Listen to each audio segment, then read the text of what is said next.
ultimately doesn't really make sense for women to try and be the kind of woman that is liked by men. I just feel like there's just no point. You could do everything right, like in the pillow store. You communicated, you did it yourself to an extent. You had to do all this stuff, and in the end, the man was still going out of his way to make life difficult. Like, even for that fictional character, I don't know, but that's a story I read on Reddit all the time. Like, that's not even like a fake story. Women can go to the ends of the world for a man, right? Even with Cassie and Diddy, and people still say it was their fault. Like, so what's the point of being a people pleaser as a woman? What's the prize? Yeah, that's one.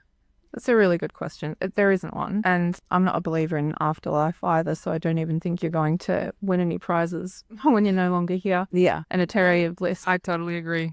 Yeah, I'm the same. And I think a sad thing that women need to consider, actually, I agree that there's no point to the people pleasing because you actually can't win in the long game. And I think we also need to honor these impulses and reflexes that we have as the survival instincts that they are. And I think that veering off into a little bit of misogyny sometimes when we talk about these things with like real contempt and in a belittling way, because women are very good at doing these things because we have had to be. This is to some extent like almost like ancestral knowledge, right? Knowing how to anticipate the needs of others is part of how we try to keep ourselves safe, and it obviously doesn't even work that well looking at the statistics. Nope. Yeah. Obviously. And also, what are we keeping ourselves safe from? Maybe we managed to keep ourselves safe from a particular form of violence, but in the meantime we are getting physically ill and developing things like autoimmune disorders because of all the bile we're swallowing constantly.